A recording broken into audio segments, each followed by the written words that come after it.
तो आज हम जिस सोर्स को देख रहे हैं जी। वो वाकई मतलब बहुत अनोखा है। हम्म। इसकी भाषा, इसके शब्द, जैसे बाप, बच्चे, बिल्कुल। संगम योग, ऐसा लगता है जैसे हम किसी बहुत ही निजी संवाद के बीच में आ गए हैं। बिल्कुल एक पारिवारिक संवाद, लेकिन ये बात किसी इंसानी परिवार की नहीं हो रही है। नहीं, ये आत्मा और परमात्मा की हो रही है, जहाँ एक बहुत पुराना वादा उसे याद दिलाया जा रहा है। हाँ, और ये एक तरह का आध्यात्मिक नक्शा है। तो आज हमारी कोशिश यही रहेगी कि हम इस नक्शे को थोड़ा खोल कर समझें कि भाई ये कौन किससे बात कर रहा है, वो पुराना वादा आखिर है क्या, और इस रास्ते पर चलकर पहुंचना कहाँ है। सही कहा। और ये सिर्फ कोई फिलॉसफी नहीं लगती, बल्कि एक पूरी प्रक्रिया है बदलाव की, बिल्कुल। जो भक्ति से काफी अलग रास्ते की बात करती है। बहुत अलग। तो चलिए इस नक्शे को खोलते हैं। इसकी शुरुआत ही एक बहुत दमदार लाइन से होती है। सोर्स में कहा है, मीठे बच्चे, तुम्हारा वायदा है कि जब आप आएंगे तो हम वारी जाएंगे। अब बाप आए हैं तुम्हें वायदा याद दिलाने। ये सुनते ही मन में आता है कि ये कौन सा वायदा है जो हम भूल गए, और ये बाप कौन है जो इसे याद दिलाने आया है। यही इस पूरे दर्शन का आप कह सकते हैं मूल आधार है। यहाँ बच्चे कहा गया है हम सभी आत्माओं को। अच्छा। और बाप हैं परमपिता परमात्मा, जिन्हें निराकार माना गया है। तो इस फिलॉसफी के हिसाब से आत्माओं ने परमात्मा से वादा किया था। क्या वादा? कि जब सृष्टि का चक्र पूरा होने को आएगा, जब दुनिया में ग्लानि बहुत बढ़ जाएगी, तब आप आएंगे और हम अपना सब कुछ आप पर न्यौछावर कर देंगे, सिर्फ आपकी ही सुनेंगे। ओके। और ये आगमन हर युग में नहीं होता, सिर्फ एक बहुत ही स्पेसिफिक समय पर, जिसे ये लोग कल्प के पुरुषोत्तम संगम युग कहते हैं। संगम युग मतलब जहां दो युग मिल रहे हों। बिल्कुल, वो पल जब कलयुग की रात खत्म हो रही है और सतयुग का दिन शुरू होने वाला है। अच्छा, तो ये एक बहुत ही खास समय की बात हो रही है, और इसी समय पे वो आके एक मुख्य शिक्षा देते हैं। हाँ। जो सुनने में तो बहुत सरल लगती है, बहुत सरल, लेकिन सोर्स कहता है कि बच्चों को ये बहुत मुश्किल लगता है। वो शिक्षा है, अपने को आत्मा समझो और बाप को याद करो, बस। हाँ, बस इतना ही। पर ये मुश्किल क्यों है? ये मुश्किल इसलिए है क्योंकि यह हमारी पूरी पहचान को ही चैलेंज करता है। पहचान को कैसे? देखिए, हम सदियों से खुद को ये शरीर मानते आए हैं। मेरा नाम, मेरा प्रोफेशन, मेरे रिश्ते, मेरा ये चेहरा, हम इसी में जीते हैं। सही बात है। और ये ज्ञान कहता है कि इस सबसे परे आप एक आत्मा हो, एक सूक्ष्म ज्योति बिंदु। और जिस परमात्मा को याद करना है वो भी निराकार है। अब देखिए, भक्ति मार्ग में तो फिर भी मूर्तियां हैं, तस्वीरें हैं, कोई आकार है।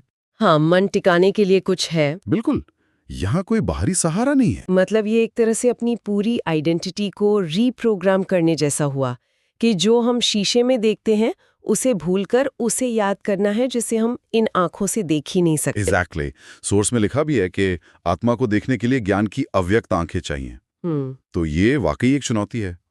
और इसीलिए सोर्स बार बार इस बात पे जोर देता है कि भक्ति मार्ग के सब चित्रों आदि को भूल एक बाप को याद करो। अच्छा। क्योंकि वो सब या तो देहधारी हैं या देख ही याद दिलाते हैं। और इस ज्ञान के अनुसार आत्मा को पावन बनाने की जो शक्ति है या पतित पावन होने का जो गुण है, वो सिर्फ एक निराकार परमात्मा में है। ओके। तो अब बाकी सब यादों से बुद्धि हटाकर सिर्फ एक पर लगानी है। ये एकाग्रता का मतलब चरम है। और इसीलिए सरल होते हुए भी ये सबसे मुश्किल पुरुषार्थ है। ये बात तो समझ आई कि खुद को आत्मा समझो, लेकिन फिर सवाल उठता है कि इस मुश्किल अभ्यास को करने का आखिर मकसद क्या है? मतलब हम पहुंचना कहाँ चाहते हैं इससे? सोर्स में पूज्य यानी पूजा के योग्य देवता बनने की बात की गई है। और देवताओं को पूज्य क्यों माना गया है, इसकी परिभाषा बहुत बहुत ही अलग है। हाँ, और ये इस दर्शन का शायद सबसे दिलचस्प पहलू है ना? हाँ। हम आमतौर पर क्या सोचते हैं कि जो बहुत पूजा पाठ करता है, भगवान को याद करता है, वो पूज्य है। हाँ, वही तो। ये दर्शन इसे बिल्कुल उल्टा कर देता है। इसके अनुसार देवता इसलिए पूज्य है क्योंकि वे किसी को भी याद नहीं करते। क्या बात है। यहाँ तक कि परमात्मा को भी नहीं। वाह, ये तो सम्मान की पूरी परिभाषा ही बदल देता है।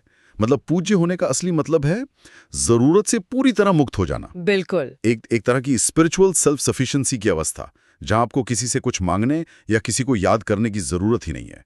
ये तो बहुत गहरा विचार है। बहुत गहरा। देवता सतयुग में रहते हैं, जिसे सुख की दुनिया कहा गया है। वहां दुख का नाम निशान नहीं होता, इसलिए प्रार्थना या याद की कोई जरूरत ही नहीं पड़ती। वो डबल सिरताज हैं। डबल सिरताज यानी स्वास्थ्य और धन संपत्ति दोनों में भरपूर। तो अभी संगम युग पर जो आत्माएं एक बाप को याद करने का ये पुरुषार्थ करती हैं ना, हाँ, वे इतनी पावन और भरपूर हो जाती हैं कि भविष्य में 21 जन्मों के लिए उन्हें किसी को याद करने की दरकार ही नहीं रहती। अच्छा। तो उनकी ये नॉन रिमेम्बरिंग अवस्था ही उन्हें पूज्य बनाती है। तो फिर जो सन्यासी या गुरु होते हैं, हाँ। जिन्हें समाज में बहुत पवित्र मानकर पूजा जाता है, वो इस परिभाषा में कहाँ फिट होते हैं? बहुत अच्छा सवाल है। सोर्स इन दोनों में एक साफ लकीर खींचता है। ओके। सन्यासी घर बार छोड़कर पवित्र बनते हैं, ये सच है। लेकिन वे भी मुक्ति या शांति के लिए ब्रह्म तत्व को याद करते हैं, प्रार्थना करते हैं। अच्छा, हाँ। यानी वो अभी भी एक सीकर या साधक की अवस्था में है। वे पूरी तरह से भरपूर नहीं है। पूज्य वो है जो मंजिल पर पहुंच चुका है, जिसे अब कुछ पाना बाकी नहीं है। समझ गई।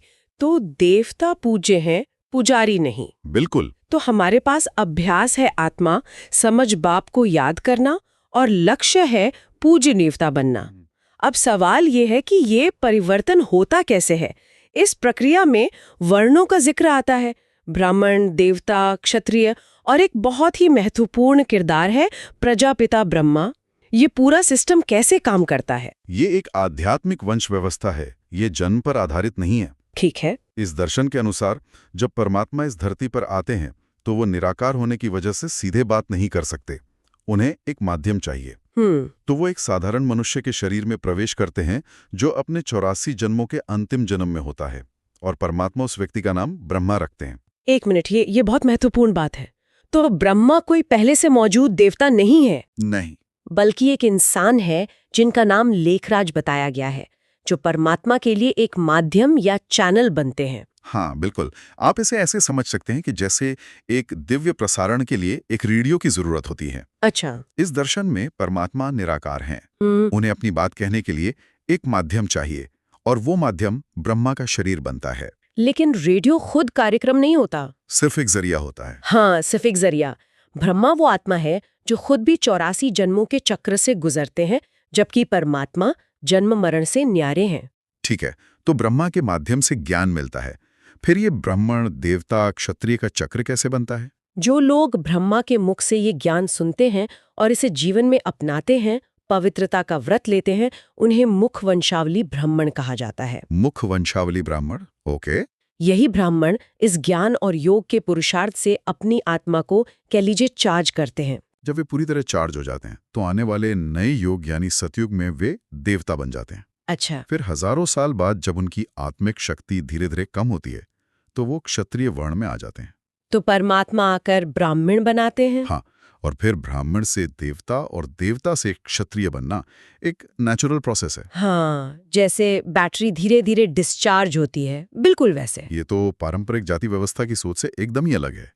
ये कर्म और चेतना की अवस्था पर आधारित है। बिल्कुल। लेकिन यहाँ मेरे मन में एक विरोधाभास आ रहा है।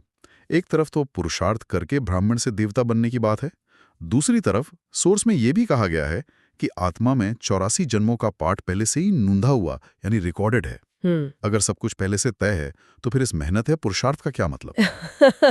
ये इस दर्शन का सबसे गहरा और शायद सबसे गूढ़ पहलू है। बताइए। सोचिए, जैसे एक फिल्म की रील होती है जिसमें पूरी कहानी, हर सीन, हर डायलॉग पहले से ही रिकॉर्डेड है। ठीक है। इस दर्शन के अनुसार आत्मा उस रील की तरह है जिस पर 84 जन्मों की कहानी पहले से ही अंकित है। आत्मा बस उस कहानी को हर 5000 साल में हूबहू दोहराती है। इसे ड्रामा कहा गया है। Okay, drama. अब आपका सवाल कि पुरुषार्थ का क्या रोल है? पुरुषार्थ स्क्रिप्ट को बदलने के लिए नहीं है, तो फिर? बल्कि अपने पार्ट को बेहतरीन तरीके से निभाने के लिए है। इस संगम युग में मिला हुआ ज्ञान हमें यह याद दिलाता है कि हमारा ओरिजिनल पार्ट एक देवता का है और हमें उस चेतना में स्थित होकर अपना बाकी का पार्ट निभाना है ताकि हम वापस अपनी श्रेष्ठ अवस्था में लौट सकें। अच्छा, मतलब एक्टर को स्क्रिप्ट बदलने की आज़ादी नहीं है, लेकिन उसे ये आज़ादी है कि वो अपना रोल रोते रोते निभाए या एक हीरो की तरह शान से निभाए। क्या बात है, बिल्कुल सही पकड़ा। पुरुषार्थ दृष्टिकोण का है घटना को बदलने का नहीं। दैवी गुण धारण करने और खान पान व चलन रॉयल होने की बात कही गई है। बिल्कुल, ये ज्ञान सिर्फ सोचने के लिए नहीं बल्कि जीने के लिए है। दैवी गुण का मतलब है अपने स्वभाव को बदलना। जैसे क्रोध की जगह शांति, नफरत की जगह प्रेम, अहंकार की जगह नम्रता। और खान पान व चलन रॉयल होने का मतलब है कि सिर्फ सोच में ही नहीं बल्कि आपके रहन सहन में, आपके खाने पीने में भी एक दिव्यता, एक रॉयल्टी झलकनी चाहिए। सात्विक आचरण। हाँ, और इसमें एक और बारीक बात कही गई है, एक दूसरे को रिगार्ड यानी सम्मान तो जरूर देना है, लेकिन मन से याद नहीं करना है। याद सिर्फ एक को करना है। ये बहुत दिलचस्प है, रिगार्ड और रिमेम्बरेंस में फर्क। तो मान लीजिए कोई ऑफिस के तनाव में है, डेडलाइन का प्रेशर है, लोगों से मतभेद हैं, तो ये कर्मातीत अवस्था जिसका सोर्स में जिक्र है, वो उसे कैसे मदद करेगी? क्या इसका मतलब है कि उसे तनाव महसूस नहीं होगा या वो उस तनाव को एक अलग नजरिए से देखेगा? बहुत अच्छा सवाल है। कर्मातीत का मतलब कर्म छोड़ना नहीं है बल्कि कर्म के बंधन से मुक्त होना है। अच्छा। उस ऑफिस वाले व्यक्ति को तनाव महसूस तो होगा, परिस्थितियां तो वही रहेंगी, लेकिन उसकी आंतरिक स्थिति बदल जाएगी। कैसे? वो कर्म को एक बोझ की तरह नहीं देखेगा बल्कि एक खेल की तरह देखेगा। वो सोचेगा, मैं एक आत्मा हूं, ये मेरा इस जन्म का एक पार्ट है, एक सीन है जिसे मुझे निभाना है। जैसे ये जागरूकता आती है, कर्म का बोझ हल्का हो जाता है। कर्मयोग यानी बाप की याद में कर्म करना इसी कर्मातीत स्थिति का अनुभव कराता है। फिर कितना भी बड़ा काम हो, वो खेल जैसा लगता है। और शायद इसी अवस्था से एवर हैप्पी यानी सदा खुश रहने की स्थिति आती है, जिसका जिक्र सोर्स के वरदान में है। हाँ, वही मंजिल है। वरदान में कहा गया है कि जो एवर हैप्पी बच्चे हैं वे दुख की लहर या नीरस वातावरण में भी अपनी खुशी की एक झलक से उस माहौल को ऐसे बदल देते हैं जैसे सूरज अंधकार को बदल देता है। वाह! ये सिर्फ अपने लिए नहीं है, ये वर्तमान समय की सबसे बड़ी सेवा बताई गई है। जब चारों तरफ अशांति और निराशा है, तब आप अपनी आंतरिक शांति और खुशी से उस वाइब्रेशन को बदल दें। आप खुद एक चलता फिरता लाइट हाउस बन जाएं। बिल्कुल। तो आज की इस गहरी चर्चा को अगर हम समेटें, तो हमने एक आत्मा की पूरी यात्रा को देखा। एक भूले हुए वादे से शुरुआत हुई, जिसे परमात्मा संगम युग पर आके याद दिलाते हैं।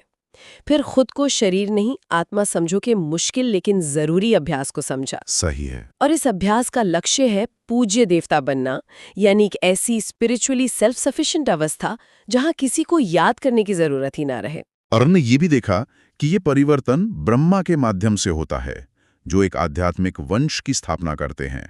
और अंत में हमने कर्मातीत अवस्था के व्यवहारिक रूप को समझा। हाँ, जहां ज्ञान को जीवन में उतारकर हर कर्म को एक खेल की तरह खेला जाता है, जिससे एवर हैप्पी अवस्था पाना संभव हो जाता है। बिल्कुल। लेकिन अंत में मेरे मन में वही सवाल घूम रहा है जो हमने बीच में उठाया था, पूर्व नियत और पुरुषार्थ का। हाँ, अगर हर आत्मा की यात्रा एक पहले से तय की हुई 5000 साल में दोहराई जाने वाली फिल्म है, तो फिर हमारी आज़ाद इच्छा, हमारे चुनाव और हमारे कर्मों का सही मायनों में क्या महत्व रह जाता है? और यही वो विचार है जिसके साथ हम श्रोताओं को छोड़ सकते हैं। यही इस दर्शन का सबसे बड़ा रहस्य है कि हमारी भूमिका सिर्फ एक कुशल अभिनेता की है, जो एक दी हुई स्क्रिप्ट को पूरी जागरूकता और परफेक्शन के साथ निभाए, या उस स्क्रिप्ट को निभाते हुए भी हमारे पास चुनाव की कोई शक्ति है। ये सोचना कि सब कुछ पूर्व नियत है हमें जिम्मेदारी से मुक्त करता है या और ज्यादा जिम्मेदार बनाता है कि हम अपना पार्ट